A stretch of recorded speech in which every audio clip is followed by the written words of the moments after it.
Company ઉપર જો તમે ઇન્વેસ્ટમેન્ટ વર્ષ 2 વર્ષ 3 વર્ષનું ફોકસ કરીને કરશો તો 100% તમારા પૈસા ગેઇન થશે ને થશે એવું મને અત્યારે લાગી રહ્યું છે। દિવાળી સુધીના બંને કંપનીનો ભાવનો શું ટાર્ગેટ? અહીંયાથી 30%નો જે વધારો આવી શકે એમ છે।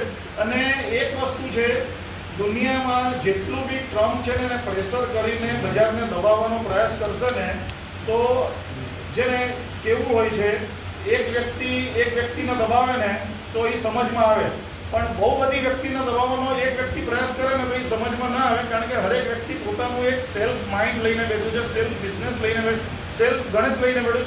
અને આજે વર્લ્ડમાં ટોપના જે પ્રાઇમ મિનિસ્ટરોની જે શ્રેણી છે ને એમાં નરેન્દ્ર મોદીનું છે ને બેસ્ટ ડીલર તરીકેનું છે ને એને બિરુદ એને મળેલું છે, આખા વર્લ્ડમાં એને બેસ્ટ ડીલ કરેલી છે। એટલે ઇન્ડિયન ઇકોનોમીને ઇન્ડિયન માર્કેટને કોઈ હિસાબે ડોનાલ્ડ ટ્રમ્પની નીતિ નચાવી નહીં શકે।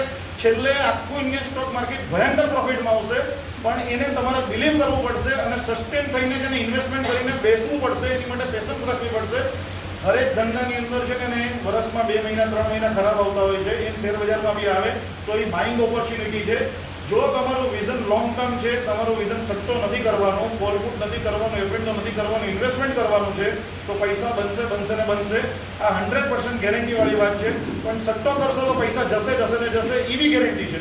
એટલે એ રસ્તે નહીં જવાનું। બજારની અંદર 2 રસ્તા હોય છે, હરેક બજારમાં હોય છે, એટલે ખોટા રસ્તે નહીં જવાનું, સાચા રસ્તે જવાનું તો પૈસા બનશે।